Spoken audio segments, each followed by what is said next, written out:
खाटू श्याम जी। मौन में छुपी महिमा। महाभारत का युद्ध समाप्त हो चुका था। कुरुक्षेत्र की धरती रक्त से भीगी हुई थी।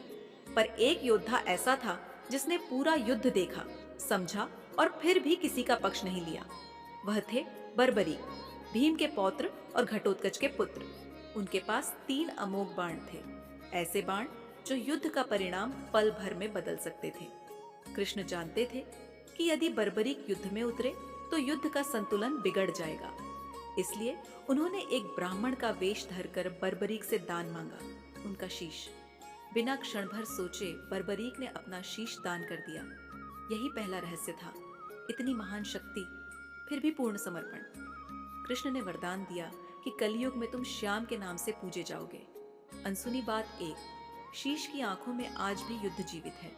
मान्यता है कि बर्बरीक का शीश जिस पहाड़ी पर रखा गया, वहां से उसने पूरा महाभारत देखा। आज भी भक्त कहते हैं कि खाटू श्याम जी की आंखों में गहराई से देखो तो उसमें केवल मूर्ति नहीं, इतिहास और सत्य दिखता है। वह सत्य जो जीत और हार से परे है। अनसुनी बात 2, श्याम जी केवल दाता नहीं, परीक्षक भी हैं। अक्सर लोग कहते हैं श्याम बाबा सब दे देते हैं, लेकिन कम लोग जानते हैं कि वे पहले भक्ति की परीक्षा लेते हैं।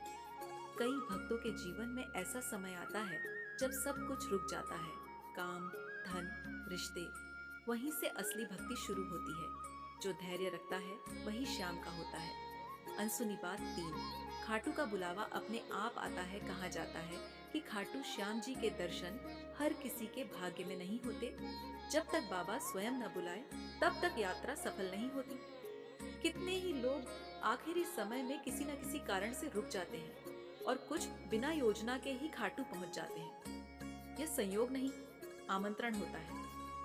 अनसुनी बात 4, श्याम जी हारे हुए के साथ खड़े होते हैं। कृष्ण ने उन्हें वरदान दिया था, तुम हमेशा हारने वाले के पक्ष में रहोगे। यही कारण है कि खाटू श्याम जी को हारे का सहारा कहा जाता है। जब दुनिया साथ छोड़ देती है तब श्याम जी हाथ पकड़ते हैं। अनसुनी बात 5, श्याम नाम में ही शक्ति है। कहा जाता है कि श्याम नाम का स्मरण केवल भक्ति नहीं, एक ऊर्जा है।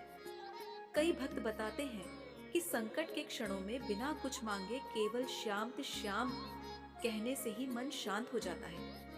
यह नाम नहीं, अनुभव है।